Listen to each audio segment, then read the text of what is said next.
जिंदगी के सफर में गुजर जाते हैं जो मकाम, वो फिर नहीं आते, वो फिर नहीं आते।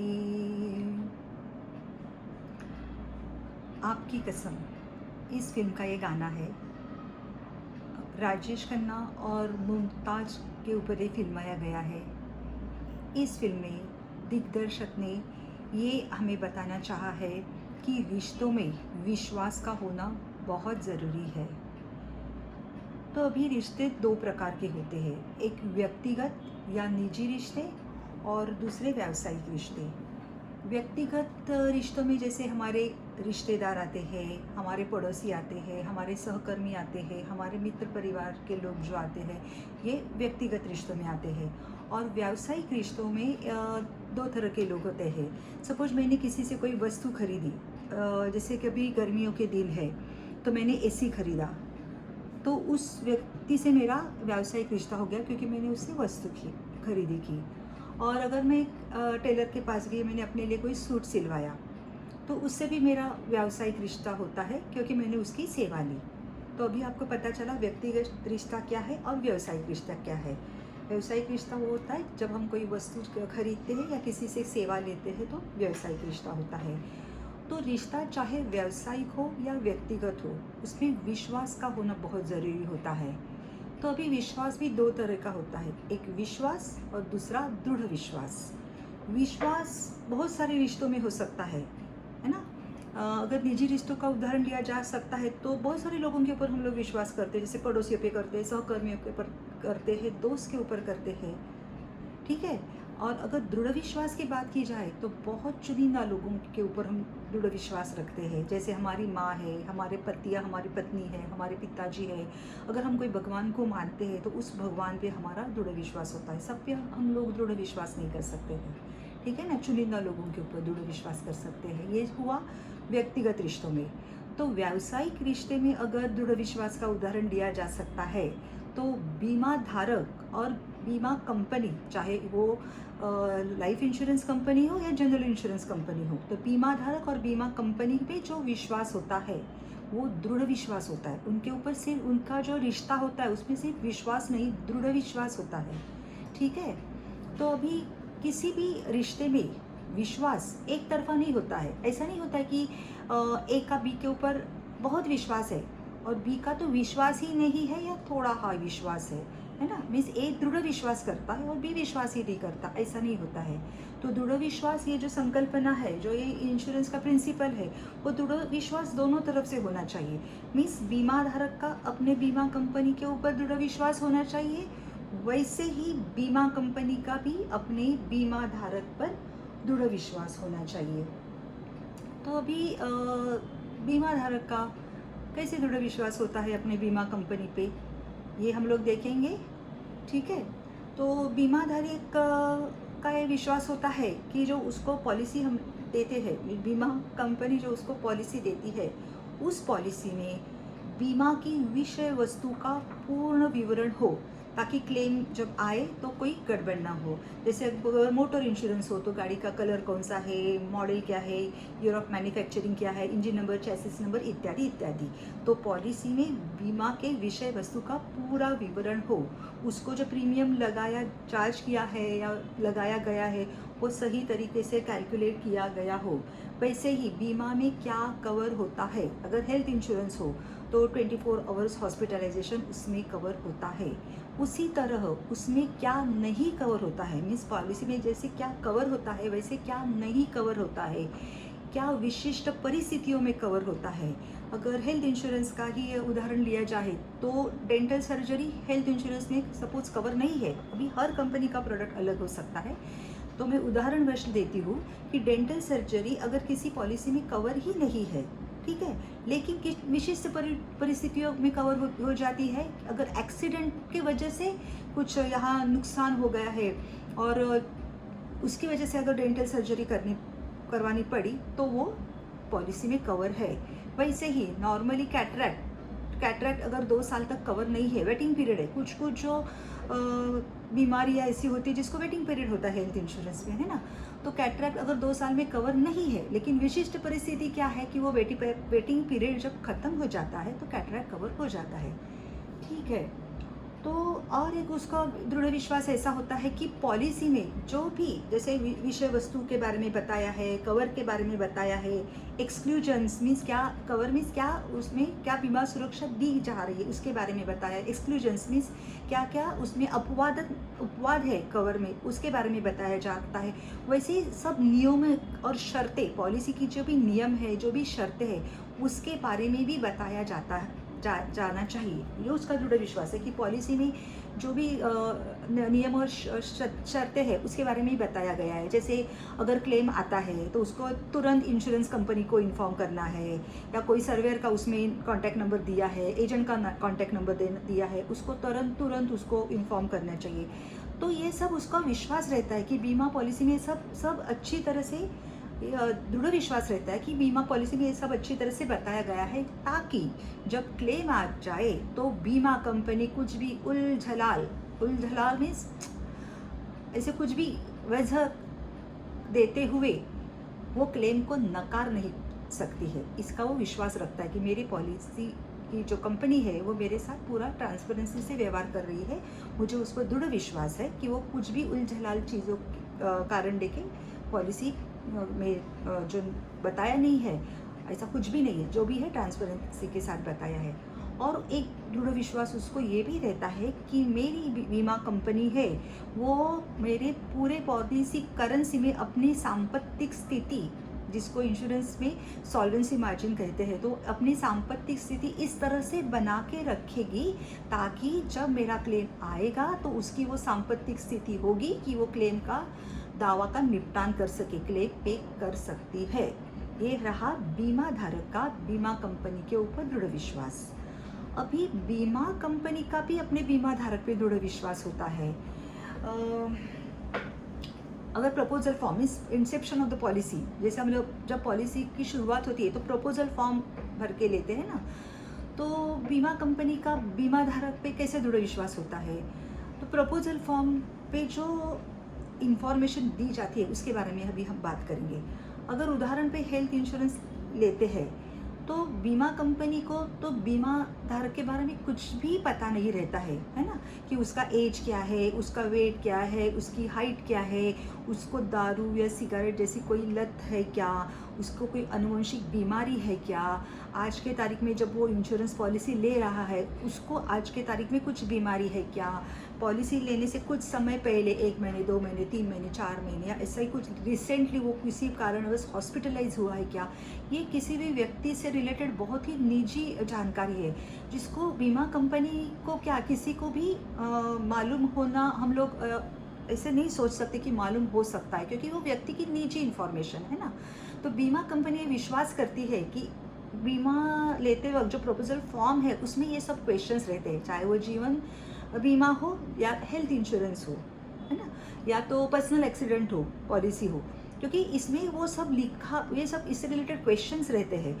और बीमा कंपनी ऐसा दृढ़ विश्वास रखती है कि ये जो प्रश्न के उत्तर है ये बीमा धारक ने सही दिए हैं, कुछ भी जानकारी छुपाई नहीं है या कुछ भी गलत जानकारी नहीं दी है, क्योंकि उसके ऊपर ही वो उनका बीमा कंपनी का अंडरराइटिंग मीन्स डिसीजन होता है कि ये कि इस बंदे को कवर दिया जा सकता है या नहीं दिया जा सकता है। अगर देना है तो स्टैंडर्ड कवर दे या उसको कुछ ज़्यादा प्रीमियम लगाए, कुछ बैड फैक्टर्स है इसमें, या कुछ और कैपिंग लगाए, कुछ और नियम लगाए, ठीक है। तो ये विश्वास बीमा कंपनी को होता है कि बीमा धारक अपने बारे में जो भी जानकारी दे वो सही दे, बिना कुछ छुपाए दे, ठीक है। और सपोज अगर इसका उदाहरण और दे सकते हैं तो जो हेल्थ इंश्योरेंस का उदाहरण दिया, वैसे बर्गलरी इंश्योरेंस है तो इंश्योरेंस लेते वक्त बीमा धारक क्या लिखता है, हाँ मेरे पास 24 सिक्योरिटी है, देन मेरे पास CCTV है। तो बीमा कंपनी को नहीं पता रहता कि सचमुच उसके पास सिक्योरिटी है या उसके पास CCTV है, सफिशिएंट नंबर ऑफ CCTV है या CCTV वर्किंग कंडीशन में है ना। अगर फायर इंश्योरेंस हो तो भी बीमा धारक लेते वक्त लिखता है हाँ मेरा स्टेशनरी का व्यवसाय है, तो और मेरे पास फायर एक्सटिंग्विशर्स है, फायर अलार्म्स है, तो ये भी बीमा कंपनी को पता नहीं रहता है कि सचमुच उसका स्टेशनरी का बिजनेस है क्या, है ना। और वैसे ही कि फायर इंश्योरेंस, फायर जो उसके एक्सटिंग्विशर्स है सफिशिएंट नंबर है क्या, उसका AMC means annual maintenance contract है क्या, वो वर्किंग कंडीशन में है क्या, बराबर है ना। अगर मरीन इंश्योरेंस का आप उदाहरण ले लें तो बंदा हैजार्डस गुड में काम करता है, उसका जो व्यवसाय है वो हैजार्डस गुड से रिलेटेड है या नॉन हैजार्डस गुड से है, वो भी बीमा कंपनी को पता नहीं रहता है। उसका जो पैकिंग रहता है, अगर हैजार्डस गुड हो या पर्टिकुलर कमोडिटी हो जिसका पैकिंग के बारे में अलग अलग नॉर्म्स है, तो जो जो चीज़ मरीन इंश्योरेंस में ए जगह से बी जगह जाती है तो उसका पैकिंग प्रॉपर है कि नहीं, नॉर्म्स के अनुसार है कि नहीं, ये बीमा कंपनी को कुछ भी पता नहीं रहता है।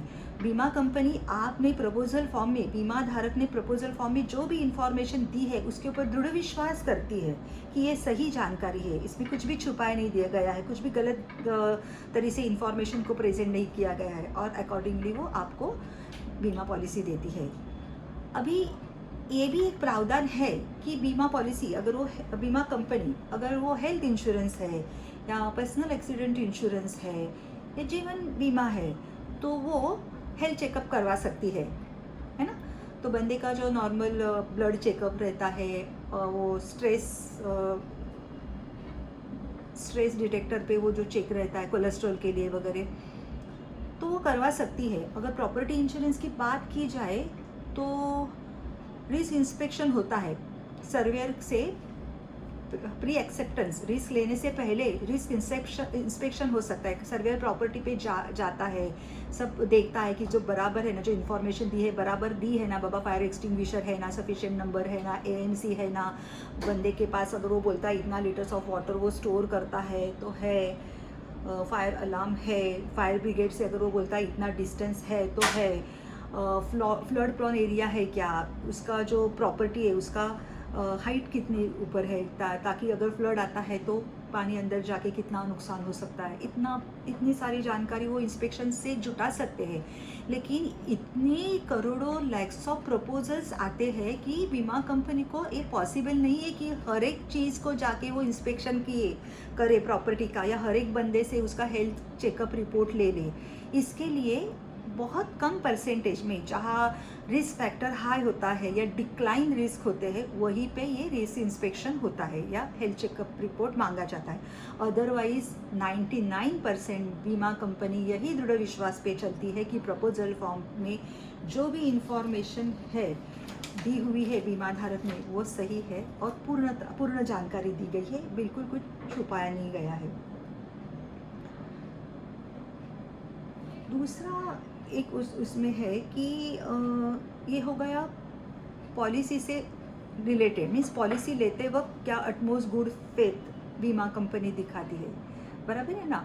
क्योंकि हाइट और वेट, हम लोग जब पर्सनल एक्सीडेंट या हेल्थ की बात करते हैं तो हाइट और वेट से उनको पता चलता है कि कहीं ओबेसिटी तो नहीं है, तो अकॉर्डिंगली उनका रिस्क फैक्टर बढ़ता है। तो सिर्फ पॉलिसी लेते वक्त ये सब दृढ़ विश्वास नहीं होता है, दृढ़ विश्वास बीमा कंपनी का अपने बीमा धारक के ऊपर क्लेम के वक्त भी होता है।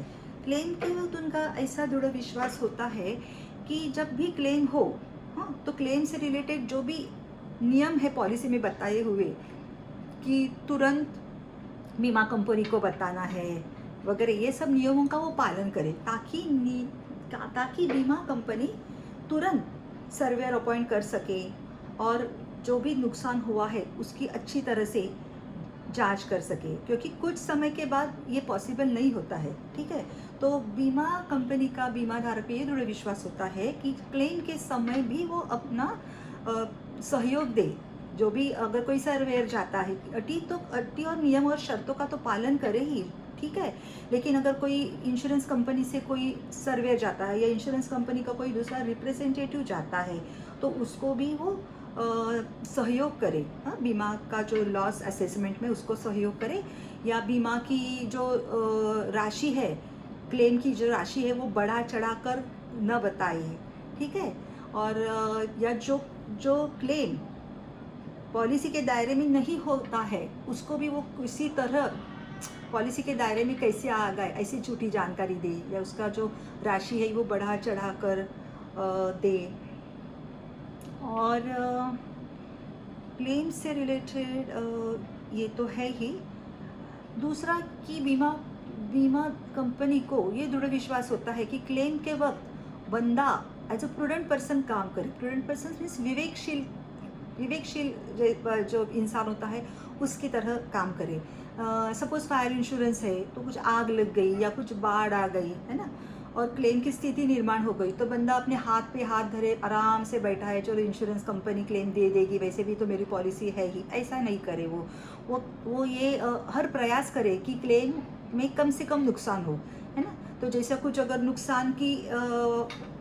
नुकसान की जगह से, जहाँ सपोज पानी भरा हुआ है, फ्लड हुआ है, तो वहाँ से कुछ अगर उसका मटेरियल है, कुछ सामान है जो किसी सुरक्षित जगह अगर वो ट्रांसफ़र कर सके, तो वो हर प्रयास करे कि कम से कम नुकसान हो। या ये ना सोचे कि कंपनी से पॉलिसी ली है तो कंपनी पैसा दे देगी, मैं क्यों इतना सोचूं। तो ये सब मैंने आपको बताया कि बीमा धारक का किस तरह से दृढ़ विश्वास बीमा कंपनी पे होता है, बीमा कंपनी का किस तरह से दृढ़ विश्वास बीमा धारक पे होता है। तो ये जो दृढ़ विश्वास होता है ना, वो 3 स्टेज पे होता है। ऐसा नहीं कि एक बार पॉलिसी ले ली दृढ़ विश्वास खत्म हो गया, नहीं। जब तक रिश्ता है दृढ़ विश्वास रखना है, दृढ़ विश्वास को संभालना है, संजो के रखना है ना। तो दृढ़ विश्वास पॉलिसी लेते वक्त means at the Inception of the policy होता है, मीन्स आदमी बंदा जब प्रपोजल फॉर्म भरता है तभी होता है। दृढ़ विश्वास at the time of currency of the policy, means policy चलती रहती है। अगर हम लोग जनरल इंश्योरेंस की बात करते हैं तो पॉलिसी एनुअल कॉन्ट्रैक्ट होता है, 1 साल का रहता है। तो वो 1 साल में अगर कोई मटेरियल चेंजेस होता है, रिस्क में कोई मटेरियल चेंजेस होता है, जैसे रिस्क की अभी मटेरियल चेंज में क्या होता है, अगर रिस्क की विषय वस्तु ही जो पहले उसने दी थी कि मेरे रिस्क की ये विषय वस्तु है ना, तो वो विषय वस्तु में कोई बड़ा बदलाव आता है, विषय वस्तु में बड़ा बदलाव आता है, या कुछ ऐसे वो विषय वस्तु में बदल होते हैं जिससे क्लेम होने के चांसेस बढ़ जाते हैं, या क्लेम होने पर क्लेम ज़्यादा अमाउंट का हो सकता है, ऐसा कुछ चेंजेस होता है, तो उसको बोलते हैं मटेरियल चेंजेस। तो पॉलिसी करेंसी में भी अगर कोई रिस्क में या सब्जेक्ट मैटर में मटेरियल चेंज आता है तो बीमा धारक को वो इंश्योरेंस कंपनी को बताना है। जैसे मेरा स्टेशनरी का दुकान है, मैंने पॉलिसी ली तो स्टेशनरी का दुकान मैंने खुला, फिर मुझे लगा कि नहीं इसमें तो कुछ फ़ायदा ही नहीं है, तो मैं कुछ केमिकल से रिलेटेड कुछ बिजनेस करूँ, उसमें ज़्यादा फ़ायदा है, ठीक है। और अगर वो केमिकल हैज़ार्डस है तो यहाँ तो विषय वस्तु भी बदल गई, है ना। और दूसरा क्या है कि उस विषय वस्तु बदले जाने के कारण अभी केमिकल है तो हैज़ार्डस केमिकल है, तो क्लेम के चांसेस बढ़ेंगे, और अगर क्लेम आएगा तो छोटा मोटा तो क्लेम नहीं आएगा, हो सकता है बड़ा ही आएगा। तो ऐसे सिचुएशन में बीमा धारक को बीमा कंपनी को बताना है। वैसे ही 3rd stage means Inception stage पे दृढ़ विश्वास का पालन करना है, करेंसी ऑफ द पॉलिसी में दृढ़ विश्वास का पालन करना है, और क्लेम के वक्त भी दृढ़ विश्वास का पालन करना है। वो कैसे करना है मैंने आपको ऑलरेडी बताया है। तो ऐसे नहीं कि शुरू में कि यार बाद में बैठे रहे, ऐसा नहीं। पूरा ये 3 स्टेज पे दृढ़ विश्वास का पालन होना ज़रूरी है। Then breach of utmost good faith कैसे होता है, अभी हम लोगों ने आपको बताया अटमोस्ट गुड फेथ क्या होता है, वो कौन कौन से स्टेजेस पे होता है, उसको किस तरह से निभाना चाहिए, दृढ़ विश्वास क्या होता है, उसको कौन कौन से स्टेजेस पे उसको निभाना है। तो दृढ़ विश्वास का उल्लंघन कैसे होता है, या दृढ़ विश्वास का कैसे तोड़ा जाता है, कैसे टूटता है, breach of utmost good faith कैसे होता है, वो 2-3 तरीके से होता है। जैसे कोई इन्फॉर्मेशन फ्रॉडुलेंट इन्फॉर्मेशन दी गई है, या non disclosure of the fact है, या मिस रिप्रेजेंटेशन है ना। मीन्स कोई जानकारी छुपाई गई है, या कोई जानकारी जानबूझकर झूठी बताई गई है। जैसे बंदे को किडनी का इशू है, कोई किडनी डिसीज़ है, लेकिन हेल्थ इंश्योरेंस लेते हुए या जीवन बीमा पॉलिसी लेते हुए बंदा झूठ बोलता है कि नहीं मेरी तो तबीयत बहुत अच्छी है, आई एम हेल्दी पर्सन, ठीक है। तो ये बात को छुपाया गया है। तो इस तरह से फ्रॉडुलेंट इन्फॉर्मेशन देना, इन्फॉर्मेशन विदहेल्ड करना, या मिस रिप्रेजेंट करना, मीन्स जैसे मैंने अभी बोला कि फायर इंश्योरेंस जो होता है उसमें रिस्क है ना, वो जिस प्रीमाइसिस का फायर इंश्योरेंस लेते हैं उसके ऑक्यूपेंसी क्या है उसके आधार पे प्रीमियम होता है। तो बंदा हैज़ार्डस गुड में डील करता है, लेकिन लिखते वक्त नहीं वो बोलता नहीं है कि मैं हज़ार्डस गुड में डील करता हूँ। अगर पर्सनल एक्सीडेंट की बात करते हैं हम लोग, पर्सनल एक्सीडेंट इंश्योरेंस का प्रीमियम में ना बंदे का जो प्रोफेशंस होता है ना उसको क्लासीफाई किया जाता है A B C। जो ऑफिस में बैठ के बंदा काम करता है ना वो ज़्यादा रिस्क प्रोन नहीं होता है ना, क्योंकि वो बाहर ही नहीं जाता, बंदा बैठ के AC केबिन में काम करेगा, उसको रिस्क फैक्टर कम रहता है तो उसका प्रीमियम भी कम रहता है। लेकिन कोई बंदा मार्केटिंग का काम करता है तो तो उसमें उसका रिस्क फैक्टर भी हो जाता है, या कोई बंदा सर्कस में काम करता है तो रिस्क फैक्टर ज़्यादा पड़ता है, तो वो प्रोफेशन वाइज उसको कैटेगरी C में डालते हैं। तो उसका क्या प्रोफेशन है, वो कितना रिस्क प्रॉन प्रोफेशन है उसका, उसके आधारित प्रीमियम होता है। तो कभी कभी प्रीमियम बचाने के लालच में क्या होता है, गलत इन्फॉर्मेशन दी जाती है। तो अभी हम लोगों को ये सीखना है कि breach of utmost good faith कभी कभी होता है, तो वो होता है false information, non disclosure information या मिस रिप्रेजेंटेशन। ये 3 वजह से वो हो जाता है। तो जब भी breach of utmost good faith होता है तो उसका इम्पैक्ट क्या है, उसका इम्पैक्ट ये होता है कि पॉलिसी नल एंड वॉइड हो जाती है। मीन्स बीमा कंपनी वो पॉलिसी कैंसिल कर सकते हैं। और अगर ऐसे पॉलिसी पे कोई क्लेम होता है या क्लेम के वक्त वो पता चल जाता है कि यहाँ breach of utmost good faith है, तो बीमा कंपनी ऐसा क्लेम रिजेक्ट कर सकती है, मीन्स नकार सकती है। तो breach of utmost good faith में बीमा कंपनी पॉलिसी कैंसिल कर सकती है या क्लेम को भी रिजेक्ट कर सकती है। ओके, और इसमें और एक परिस्थिति निर्माण हो सकती है, जैसे मिस रिप्रेजेंटेशन 2 तरीके होते हैं। एक तो इनोसेंट मिस रिप्रेजेंटेशन होता है और दूसरा फ्रॉडुलेंट मिस रिप्रेजेंटेशन होता है। तो फ्रॉडुलेंट ये मिस रिप्रेजेंटेशन जो है वो इनोसेंट है या फ्रॉडुलेंट है ना। तो ऐसे परिस्थिति में क्या करना चाहिए, पॉलिसी कैंसिल करनी चाहिए क्या? अगर ऐसी पॉलिसी में क्लेम होता है तो जो इन्फॉर्मेशन मिस रिप्रेजेंट की गई है वो मटेरियल है क्या? क्लेम्स से हम लोग उसको रिलीवेंसी देखते हैं।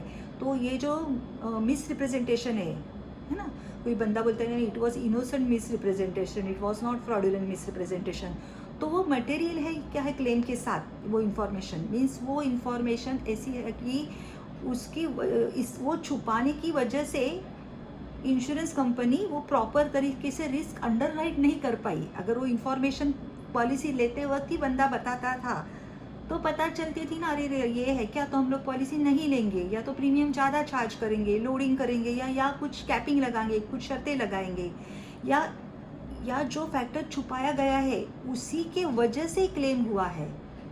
ठीक है ना, अभी नॉन हैज़ार्डस बताया है और एक्चुअल बंदा डील कर रहा है हैज़ार्डस गुड में, तो उसी वजह से क्लेम हुआ है या उसी वजह से क्लेम का अमाउंट बढ़ गया है। तो ये सब चीज़ें अगर कोई बंदा बोलता है कि नहीं मैडम, नहीं sir, it was innocent miss representation, तो ये पूर्णतः इंश्योरेंस कंपनी का अधिकार है कि वो इंश्योरेंस कंपनी वो केस टू केस स्टडी करती है कि क्या सिचुएशन है, और पूरा जानकारी लेके अच्छी तरह से स्क्रूटिनाइज करके फिर इंश्योरेंस कंपनी डिसाइड करती है कि पॉलिसी कंटिन्यू करनी है, कैंसिल करनी है, क्लेम देना है, नहीं देना है, नॉन स्टैंडर्ड देना है। वो संपूर्णतः इंश्योरेंस कंपनी का अधिकार रहता है। तो आज हम लोगों ने बात की अटमोस्ट गुड फेथ के बारे में।